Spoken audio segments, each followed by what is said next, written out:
Jews and Christians will be surprised to learn that Muslims were commanded by the Prophet Muhammad ﷺ to commemorate the miraculous escape of the Israelites from slavery to the Pharaoh. They'll be surprised to learn that the message of the Prophet Muhammad ﷺ is to unite all of mankind to worship the one true God of the great Prophet Moses, the one true God of Jesus Christ, the one true God of all of mankind. Because Moses and the children of Israel were noble and great and righteous people who were chosen by God. They were loved by God.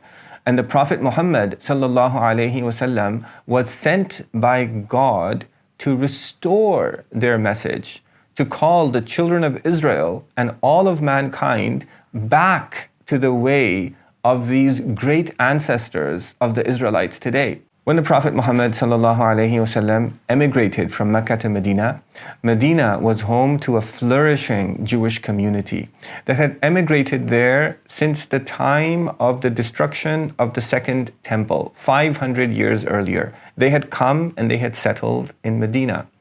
The Jews and the Arabians, they're both a Semitic people. Languages are very similar. And this Jewish community, its traditions were closer to the traditions and practices that were taught by the Prophet Moses than the traditions and practices that are prevalent amongst Jews and Christians today. Judaism today is a creation of the rabbis of rabbinic Judaism around the 2nd century of the Christian era, who formulated the traditions of modern-day Jews under the protection, also the oppression, of the Romans, influenced by them. There was a lot of corruption that happened in this period and the period before that, and I'll tell you more about that with evidence in the 3rd and 4th episode of this series. When the Prophet Muhammad ﷺ, he came to Medina, he found that this Jewish community, it fasted on the 10th of Muharram, on a day that's known as the day of Ashura. He inquired, he said, "Why do you fast this day?" And they said that this was the day when God saved Moses and our ancestors from the Pharaoh by drowning the Pharaoh. And they said that Moses himself used to fast this day out of gratitude to God, and we also fast this day out of gratitude to God. The way that this Jewish community commemorated their miraculous escape from slavery was not by sacrificing a lamb and remembering how God is always on their side and how he killed innocent babies and children of the ancient Egyptians. That's something that makes you feel big and important, and that's not how you worship God.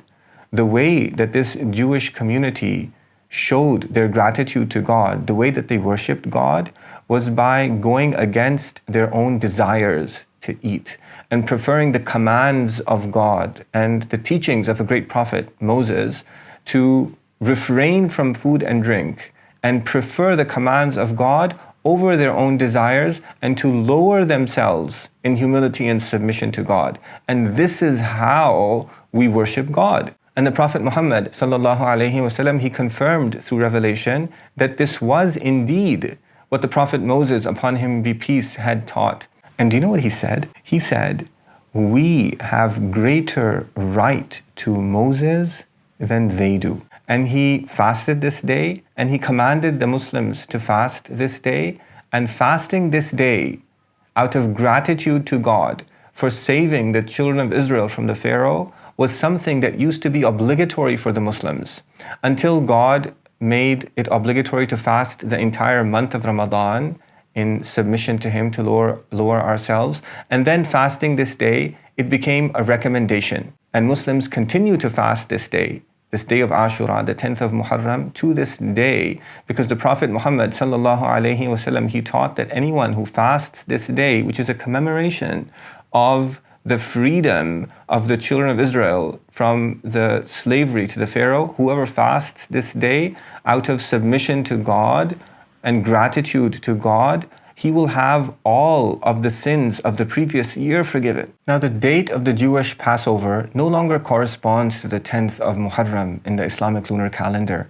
And the reason for that is that the Jewish rabbis who created modern-day Judaism, they instituted a process through which they add a leap month periodically to the lunar Jewish calendar to make it correspond to the solar calendar, to make sure that the Passover always happens in springtime. But that's a problem, because the Prophet Muhammad sallallahu alaihi wasallam, he taught us that the blessings of God that are associated with the various days and months of the year, they are determined based on the lunar calendar.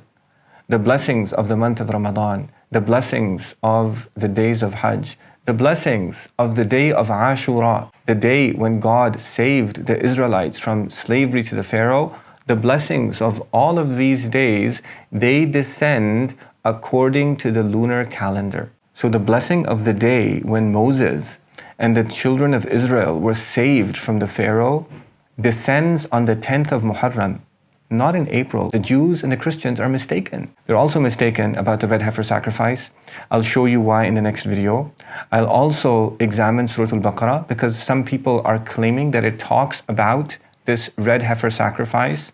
We'll look at that claim in the next episode and see whether or not it's right. Join me in the next episode. If you liked this clip and you'd like to see another one, click here. And if you'd like to see the full video, click here.